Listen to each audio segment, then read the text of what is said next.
guys आज हामीले computer format गरिसकेपछि कसरी एक्टिभेट गर्ने त त्यो कम्प्युटरमा रहेको विन्डोजलाई त्यसको बारेमा हेर्नेछौँ र मेरो कम्प्युटरमा विन्डोज 11 प्रो रहेको छ म त्यसमा एक्टिभेट गरेर देखाउने छु र यो बाहेक अन्य विन्डोज 10 प्रो र त्यो भन्दा अरु भर्जन्सहरुसँग पनि यो भिडियो मिल्न जान्छ त्यसकारण भिडियो अन्त्यसम्म हेरेर साथ दिनुलाई त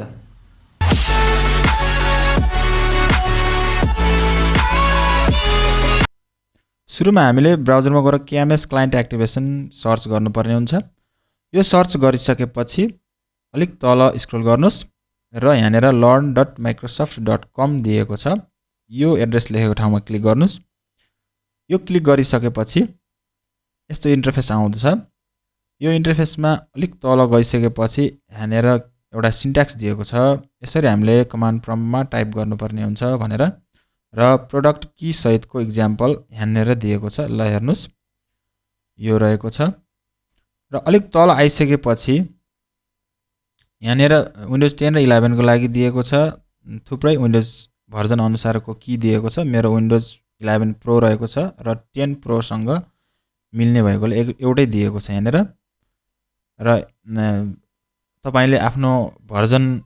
अनुसार हेरेर कपी गर्न सक्नुहुन्छ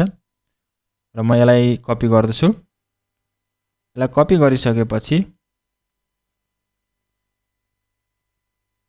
यहाँनेर आएर मैले कमान्ड प्रम्प्टलाई रन एज एडमिनिस्ट्रेटर गर्छु रन एज एडमिनिस्ट्रेटर गरिसकेपछि slmgr /ipk स्पेस र त्यो एक्टिभेसन कीलाई पेस्ट गरिदिन्छु मैले यो पेस्ट गरिसकेपछि इन्टर गरिदिन्छु इन्टर गरेर केही समय पछाडी तपाईको प्रोडक्ट की सक्सेसफुली भनेर लेख्दछ ल लेख्यो यसलाई ओके गरिदिनुस् र यो ओके गरिसकेपछि अर्को ब्राउजरमा गएर तपाईले के गर्नुस् github kms सर्भर होस्टिङ भनेर टाइप गर्नुस् र यो टाइप गरिसकेपछि यहाँनेर gist.github.com भनेर लेखेको छ यो एड्रेसमा तपाईले क्लिक गर्नुस् यो क्लिक गरिसकेपछि एउटा यस्तो इन्टरफेस आउँछ अलिक तल स्क्रोल गरेर जानुस् र यहाँ अनलाइन केएमएस होस्टिङ एड्रेस र अफलाइन केएमएस होस्टिङ एड्रेस दिएको छ तपाईले अफलाइनमा खोज्नु होला पहिला सुरुमा अफलाइनमा पाउनु भयो नत्र अनलाइनकोले नि काम गर्छ त्यो सर्भरको नाम के हो भन्दा kms9.msguides.com यसलाई कपी गरे मैले र कपी गरेर यहाँनेर आएर फेरि मैले टाइप गर्छु slmgr /skms भनेर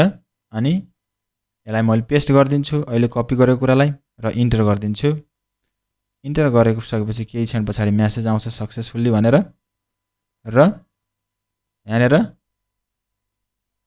slmgr /auto मैले यो गरिसकेपछि अब तपाईको एक्टिभेटेड हुन्छ केही क्षण पछाडी मेसेज आउँछ यो के भयो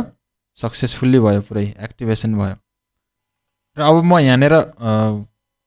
चेक गर्छु यो मेरो एक्टिभेटेड भयो कि नै सिस्टममा क्लिक गरे यहाँनेर आएर मैले सिस्टम अलि तल गएर यहाँ एक्टिभेसन लेखेको छ यहाँनेर क्लिक गरेर मेरो चाहिँ यहाँ एक्टिभेट भनेर ठीक लागेको छ यो चाहिँ एक्टिभेट भयो साथीहरु आजको सेसन सकिएको छ यस्तै भिडियोहरु अरु पनि ल्याएर आउने छौं प्रतीक्षा गर्नुहोला